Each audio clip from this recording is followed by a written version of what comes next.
So, Allie, let's draw some conclusions about what we've discussed in this particular group of lessons. And I have a couple things on my mind. I'm have you go first in terms of some of your conclusions.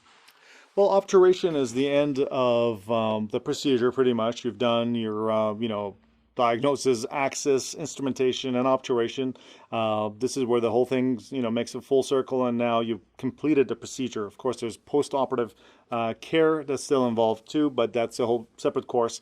But when at the end of the conclusion of our obturation, we have hopefully achieved the principles of proper access, proper instrumentation, to the good working length, have achieved a wide enough apical diameter that has allowed us to do proper irrigation, remove the microbial source that's inside the root, remove the tissue tags and all the remaining that tissue that is around, and that we have obturated and cleaned and sealed the space that is remaining without any chance of getting reinfection in there. And then the next phase is a proper restoration that enhances, through a good coronal seal, the long-term success of what you have been able to achieve through this elaborate and very meticulous and intricate procedure we call root canal therapy.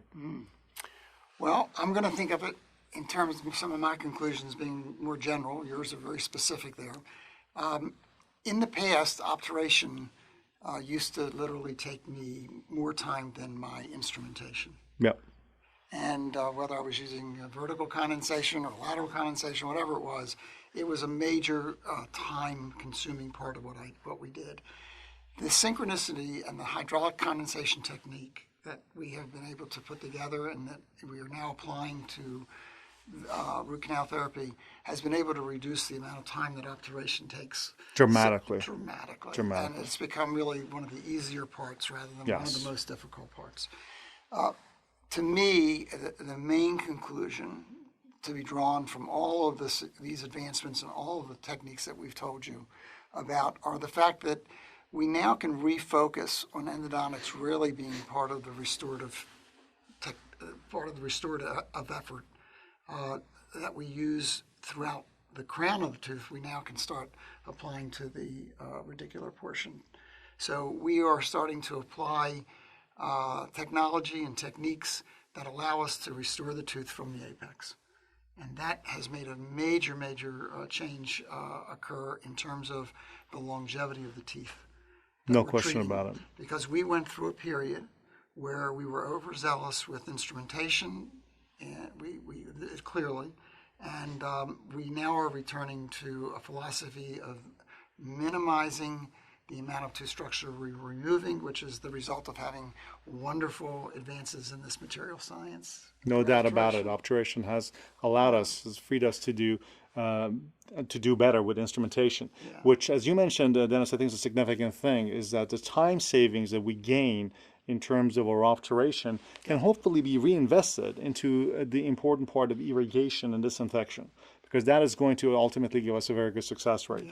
So we are happy to know that now we have obturation and techniques that are very efficient and saves us a lot of time and less post-operative pain for our patients. But ultimately, that time should also be reinvested into better irrigation with disinfectants, remove the debris that is in there.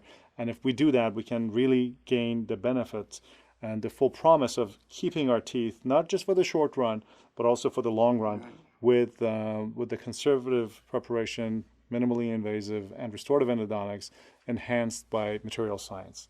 Well, Dennis, it was a pleasure to do this course with you. Thank you so much. Fabulous. And for seeing more of some of these videos on obturation and different techniques and so on, you can visit us on our website on reworldendo.com.